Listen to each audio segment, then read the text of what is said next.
I gently hugged my granddaughter, still unable to find the words. I'm sorry. Your mom is. In a trembling voice, I told her that her mom had gone far away. It was a reality too painful for a girl of only 10 years old. Whatever her reaction was, I was determined to accept it.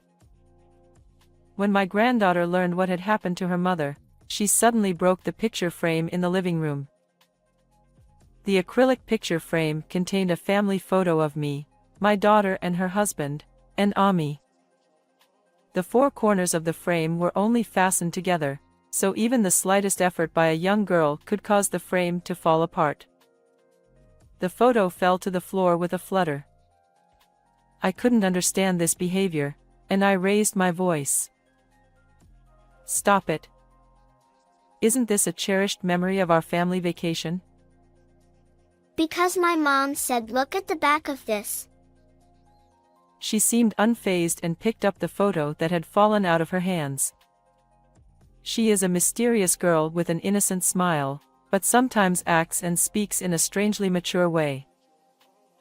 Could it be that the spirit of her daughter appeared here and told her granddaughter to do so? No. She told me to look at the back of this picture if something happened to her. She smiled and held out the picture to me. I looked at the picture with a sense of wonder, not knowing what she was talking about.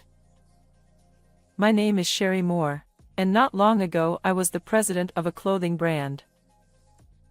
It was a Saturday lunchtime at my favorite restaurant, and I was thinking back to a few months ago. It was a chilly, rainy day in early spring. I'm going to retire from my position as president on my 67th birthday. When I told my daughter Mary, she was very much against it. I had always been Mary's confidant, and I was proud to have been her confidant. And I was surprised by her reaction because I believed that she was a good companion for me as well. Mary, new eras and trends are created by new generations. But, Mom, you're not ready. I want to leave the company in your hands, so that it will become better and better. With a look of conviction in my eyes, I convinced her.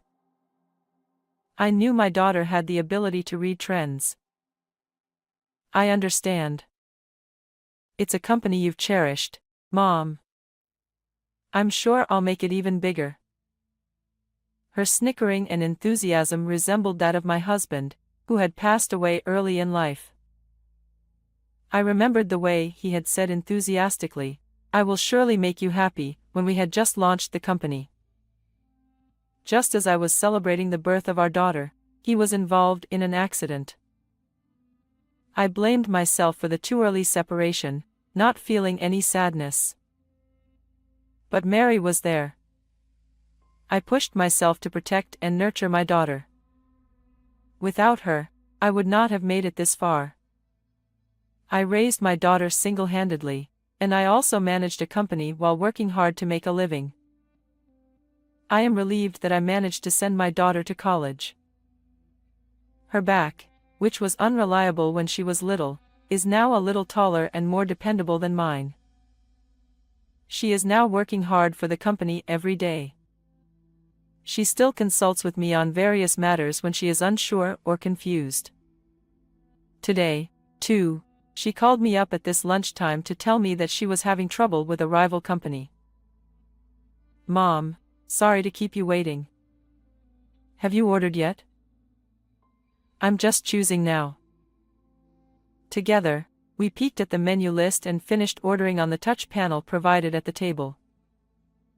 Then Mary's eyes changed sharply and she turned to the face of the president and began to speak. "So, sorry. Sorry is a classmate of my daughter's and the president of a rival company. They became acquainted within the same university and continued to communicate with each other after they graduated and got married. I had met her several times and she was a very gentle-looking girl with great sensitivity at the same time. She has also started her own company and seems to be a good competitor with her daughter. However, She has been acting strangely recently. She has suddenly become distant. You don't have any idea what's going on, do you? No. She even blocked me on social media, and I don't know what to do. She ate a hamburger, the restaurant's specialty. She stuffed the burger into her mouth. What do you think? This kind of consultation had happened to me several times before. But neither I nor Mary thought that her best friend from school days and her would become estranged friends. It would have been better if they could have met and talked, but apparently that is not easy for them either. And David, too, sort of. She looked troubled. David is Mary's husband and executive director. He's been making a lot of mistakes at work lately, and he can't get anything done without me covering for him. Is that so? Not at all. He forgets to bring documents to meetings with clients, arrives late for meetings with his hair in a sleeping habit. David's stories of failure continued, and Mary found them stressful. I am grateful to you, Mom. I admire you so much for raising me and running your own company at the same time. But, she continued with a downcast look on her face, that's why I want to run my mom's company properly and I don't want him to mess it up. Finishing lunch, we headed outside. I smiled at her as we basked in the early summer sun. He's working hard, I know he is. They say that failure is the source of success, and it's just the beginning. Mary's cheeks puffed out as if she was unconvinced. About 2 weeks after my lunch with Mary, we had a family get-together for dinner. Our family has dinner once a month on the third Saturday of the month. I always looked forward to this meal more than anything else. Since my husband passed away, I have been estranged from my relatives and have no friends nearby. Since I had retired as president, I rarely talked to people, so I was even more excited now. I couldn't wait to get out of the house and arrived at the venue 30 minutes early. The place was a slightly rich Chinese restaurant, renowned by word of mouth as a hidden gem. The waitress couldn't help but giggle when she saw me getting too carried away. Oh no. I'm crazy. I was shown to a table with a reservation tag and waited for my daughter's family to arrive. I looked out the window and saw someone walking quickly under the trees. It was Sari. I leaned forward involuntarily, but it was all I could do to follow her through the window pane. Ever since Mary had told me about her, I had been somewhat concerned about her. Her brisk walk gave no indication, but I wondered what she thought of Mary. When you are in the same business, even as the president of a company, don't you get along well with each other? I did not have many friends like that, but we did not have many disagreements. That is why it was difficult for me to be close to Sari's feelings and Mary's feelings. While I was thinking about this, Mary and her family came to me with surprised looks on their faces. Mom, you're up so early. Well, I think I got the time wrong. Ha ha ha. I urged them to take their seats. Mary, her husband David, and my granddaughter Ami took their seats. Ami will be 10 years old this year. Ami is a mysterious child with an innocent smile, but sometimes acts strangely mature. We spread out the menu and ordered our favorite dishes. Grandma, I don't have a single cavity. My granddaughter smiles, showing me her beautifully erupted teeth. Well, I see. You're doing a great job brushing your teeth. Yes. I brush my teeth in the morning and at night. Ami turned her head away from her chest. She looked so cute that I felt relaxed watching her. Dad, you're an adult and you have 6 cavities. She glanced at David and giggled. Hey, hey, don't tease the grown-ups too much. As he said this, he too smiled. I had heard that David had been making a lot of mistakes at work, and I had expected him to be depressed or something. However, he showed no such signs and was smiling from beginning to end. I was worried that he and Mary might not be getting along well, but they were chatting and laughing. You brush your teeth too, Dad. I do. I even use an electric toothbrush. The three family members seemed to be enjoying each other's company, laughing at each other's trivial talk. I thought that I didn't have to take Mary's words so seriously. Meanwhile, the food arrived. On the table were the dishes the four of us had chosen, as well as stir-fried rice noodles, stir-fried green vegetables, and a large plate of salad. Eat a lot of food, everyone. Mom. We can't eat this much. Don't worry about it. You don't have any likes or dislikes, do you, Ami? I don't like green pepper. Is there green peppers in this stir-fry? When she looked at the food suspiciously, David laughed funny. Even you don't like green peppers, Dad. I know that. The kid pointed out my son-in-law, and Mary and I both went funny and laughed. I thought I saw an unexpected side of David. Oh, no, that's not true. He laughed shyly and began to eat his rouleau rice. In the midst of the friendly atmosphere, I looked around the restaurant. The restaurant was crowded with customers, probably because it was lunchtime. The waitresses were busily setting up tables and showing customers around. In the kitchen, frying pans were dancing and dishes were being prepared one after another. A well-built man who seemed to be the head chef. Xiao Lan Bao at table 7. He raised his voice. A female waitress heard this and quickly brought the food to the table. It seemed to convey the restaurant's policy of delivering the food while it is still hot. This is a nice restaurant. The food is excellent, I said after taking a sip of tea. Yes, it has a nice atmosphere. But I think my wife's cooking is the best. Hey, what are you saying? She said with a shy laugh, but she seemed a little happy. What a smiling sight, I thought, and then my granddaughter opened her mouth.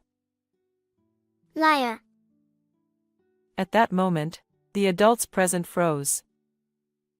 I could no longer hear the bustle in the restaurant, and a strange quietness overtook me, as if the sound had disappeared. The three adults stared at Ami. Ami, what did you just say? I asked my granddaughter with a drawn-out smile. I said Dad's a liar. He always leaves Mom's dishes uneaten. No, no. It's because I eat too many snacks before dinner. As he awkwardly defended himself, Ami gave him a skeptical look. However, her innocent expression soon changed and she laughed. Really? Dad, you shouldn't do that. You're right, Ami is really patient. From now on, no snacks for Dad. Oh, no, of course not. We immediately burst into laughter, and the three of us were back to smiling. Before we knew it, we could hear the sounds around us, and it seemed as if the lively atmosphere had returned. After eating apricot pudding for dessert, the dinner ended without a hitch. On my way home, I reluctantly said goodbye to Mary and the others, and we exchanged greetings. Thanks for the food, Grandma. Bye-bye. See you later, Ami.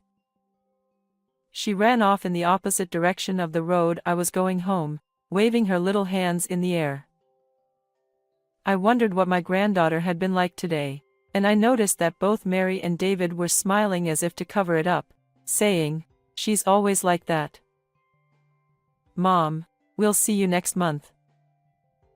We'll treat you next time. With that, the two of them disappeared into the hustle and bustle with my granddaughter. As usual, they dined together in a pleasant mood and chatted happily. As we parted, I felt the same sense of reluctance in my heart as usual. However, I feel as if I have developed something that bothers me like a thorn in my heart. Mary and I exchanged "see you next month" greetings, but this was unexpectedly betrayed. Within a few days after the dinner, my daughter was involved in a traffic accident. I rushed to the hospital, but it was already too late. She was only 38 years old. I couldn't believe it. Why did she? She was lying in the hospital bed with her eyes tightly closed, and David came in and quickly went out into the hallway, but it was not my imagination that I could hear his sobbing voice. Both he and I were saddened and could not say anything for a while. David, who had regained his composure earlier, told me with a tear-stained face, "I'm sorry. I have a meeting in a few minutes. Can you pick up Ami and take her home? Well, do you have a meeting? Also, I think I'm going to be flabbergasted and will be out of the house for a while, so I need you to take care of Ami for me." I said. "Okay." It was all I could say. As he left, I watched him go. I was stunned by the suddenness of the event. I was not strong enough to act as quickly as he did after losing a loved one. The days I had spent with my daughter passed through my mind in an instant. I almost overlooked the fact that my granddaughter was among them. Right now, Ami is leaving school at this time and does not know about this yet. How should I tell her about her mother's death? Puzzled, I decided to go to my daughter's house. Using the duplicate key in the mailbox, I entered the house and began preparing to take care of Ami. Soon after, Ami came home. Grandma? She must have seen me and guessed something. She put her pastel-colored bag down in the living room and approached me. She was staring at me curiously, without her strikingly innocent smile. I hugged her gently, still unable to find the words to say, "Ami, I'm sorry. Your mama is." In a trembling voice, I told her that her mother had gone far away, a reality too painful for a 10-year-old girl. Whatever her reaction was, I knew I had to accept it. However, she slipped out of my arms and picked up a picture frame displayed in the living room. In the acrylic picture frame was a family photo of me, my daughter and her husband, and Ami. Ami? She stared at it for a moment and then suddenly broke the picture frame. The photo frame, which had only 4 corners fastened together, came apart immediately with even the slightest effort by the young girl. The picture fell to the floor with a flutter. I couldn't understand what she was doing, so I raised my voice. "It's a precious memory of our family vacation, isn't it?" Because Mom said to look at the back of this picture. Ami seemed unfazed and picked up the fallen photo. Did the spirit of her daughter appear here and tell her granddaughter to do so? No. She told me to look at the back of this picture in case something happens to her. She smiled and held out the picture to me. I looked at the photo with some trepidation, not knowing what she was talking about. When I turned it over, I saw that in Mary's handwriting, she had written, "My husband is after me." I could see that she was trying to convey something in her scribble. What does it mean that her husband, David, is targeting her? I don't remember hearing anything like that from Mary. Did only Ami and Mary know about this? Is there any connection between this message and Mary's death? Did David kill Mary? He had never shown any sign of such a thing, and just a moment ago he was in the hospital with me, mourning Mary's death. Various thoughts were going around in my head, and I was at a loss for words. Then, David came home, mumbling and blabbing. Oh my God. I can't believe I left my files here. I took the opportunity to catch him and question him. David, I need to talk to you. Please come this way. No, I have a meeting. He seemed to want to avoid talking to me. He looked as if he was trying to hide something or knew something he did not want me to know. I held up the message on the back of the photo in front of his eyes as he was about to leave. What is this? He looked it over quickly. Jeez. He muttered quietly. He instantly looked away. I pressed him further. Answer me. These letters are written by Mary. I don't know. My wife is dead, and what is this naughty prank? Mary told Ami to look at this if something happened to her. How come you don't know? Mary gave Ami a message. He was obviously upset and his eyes were glazed over, and gradually he began to sweat as well. I tried to get him to tell me what was going on, but he just kept saying he didn't know. At that moment, Ami said from the side. No wonder Dad doesn't know. Neither Mom nor Dad talk about anything at home. Ami, stop it. Mom told me. She says that you don't listen to her, and that it's a waste of time to talk to you. The other day, your mom and dad were talking nicely. That's because they didn't want Grandma to worry. So they were trying to make it seem like they were getting along, she said. Ami, shut up already. Don't tell lies.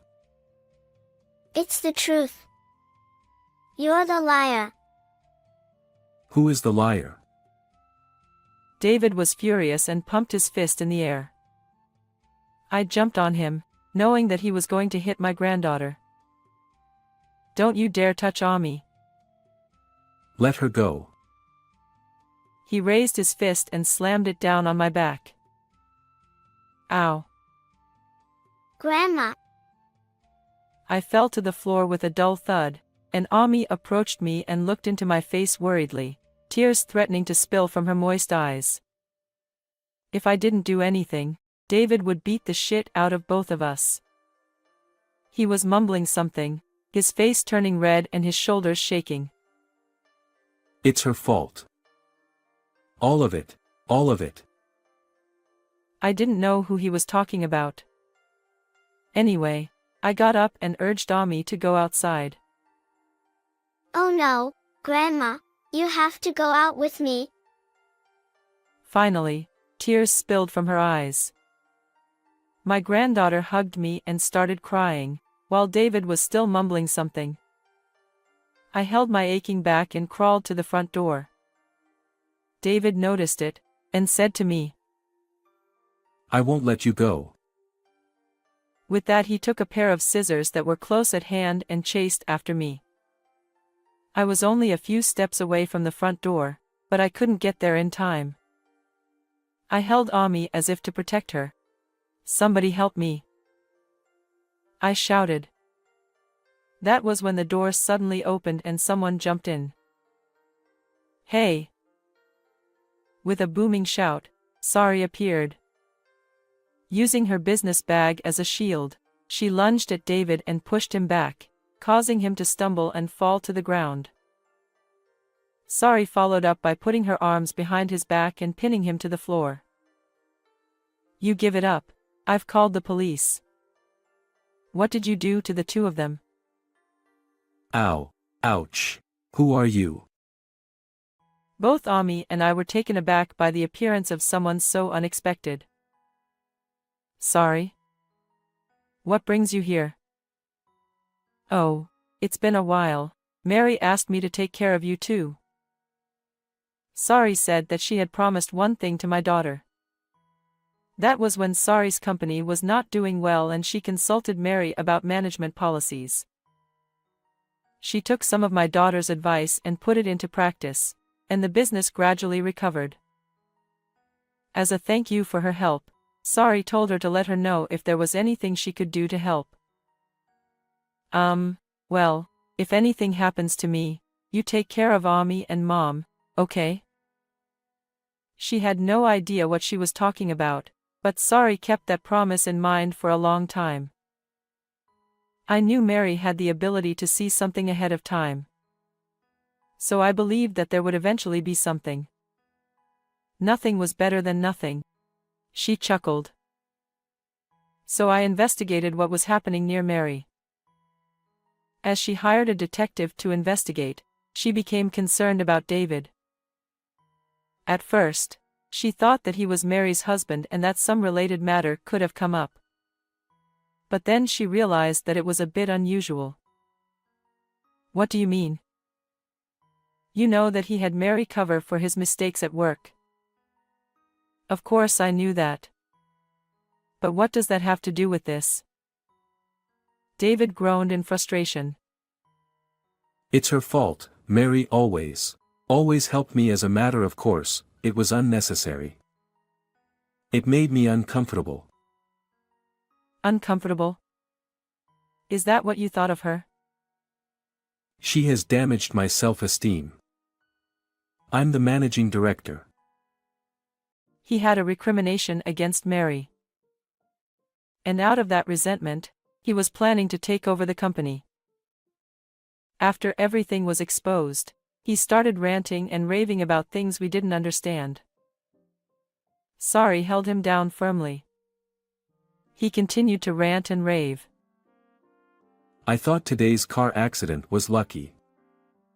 I thought I had a chance to take over the company. No way. You were crying in the hospital. I heard his sobbing voice. Was that an act, too? Acting? No, it was not. That was a cry of joy. Instead of mourning my daughter's death, he was secretly rejoicing at the opportunity to take over the company, and that was why he was shedding tears. His character was truly twisted. I was shocked and speechless. But my granddaughter said clearly, You're disgusting. You're not my dad. Just then, we heard the sound of a police car arriving. A strong police officer entered through the open front door, followed by a slender, middle-aged police officer. David was seized by the strong police officer and dragged away. We explained the situation to the middle-aged police officer. Sorry, I don't know how you managed to rush him. Despite appearances, I used to do karate as a child. Immediately after, the police officer warned her not to do anything dangerous. For a while after that, Ami and I lived together. At her funeral, we received messages of condolence from business partners and friends, and Sari also attended the ceremony. I am so glad that we were able to send her off together. David was interviewed by the police, and when I saw him again a few days later, he looked a bit worn out. I had a large bruise on my back where he had hit me, and on Sari's recommendation, I went to the hospital and had a medical certificate written and submitted where it should be submitted. I don't know if it was a result of that or not, but David was found guilty of assault. I think he is in jail right now, and I have decided to adopt Ami and raise her myself. I felt like I didn't have the strength or energy to do so. However, I could not collapse for Ami's sake, and I had to protect this child Mary had left behind. I think I'll hang on for a while longer. I vowed to myself secretly, staring at my granddaughter's sleeping face. After the funeral, I accepted an invitation from Sari and went to a stylish cafe near her office. There she told me that she had not really disliked Mary. I'm ashamed to say this, But I was jealous of Mary. Jealous? Why? Because I realized that no matter how hard I tried, I couldn't beat her. She became convinced of this when they discussed management policies. I was so jealous and frustrated that I ended up blocking her on social media and keeping her away from me. She told me that much and took a sip of her latte. But, she continued, the truth is, deep down I respected her. She said a little sadly, perhaps regretting somewhere in her heart that she had blocked her social media account. To be honest, I still feel that if I had known this was going to happen, I should have reconciled with her. Sorry, Mary was both a rival and a person worthy of respect. Sorry, thank you for being my daughter's friend, I said, and she smiled shyly. The conversation then turned to what to do with my company. With the president and managing director gone, it would be tough to rebuild the company. I am temporarily in charge of some parts of the company, but I can't continue to do so for very long. Therefore, I was thinking of transferring the company to someone else and letting it go. Please let me take over. I was so surprised by her offer that I almost blew out my coffee. I had never thought that Sari would say such a thing. But I know it's a lot of work. But I also want to preserve the company that Mary and you have cherished so much. Please let me take care of it, please. She bowed deeply. I hesitated.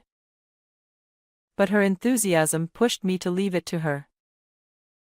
I understood. I will try to move our board meeting in that direction. Oh, thank you very much.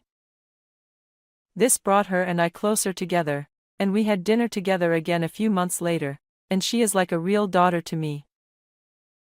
Ami, on the other hand, has had to leave her parents, but she doesn't seem to care much about her father. As for her own mother, she has managed to accept and live in the past few months. Actually, I still can't believe my daughter's death either, but I still decided to look forward and live my life. Around this time, Sari also comes to our house to visit and pray over Mary's remains. She also became good friends with Ami and they started going out together more often. At the restaurant where she had lunch with Mary, today the three of us are enjoying a date together.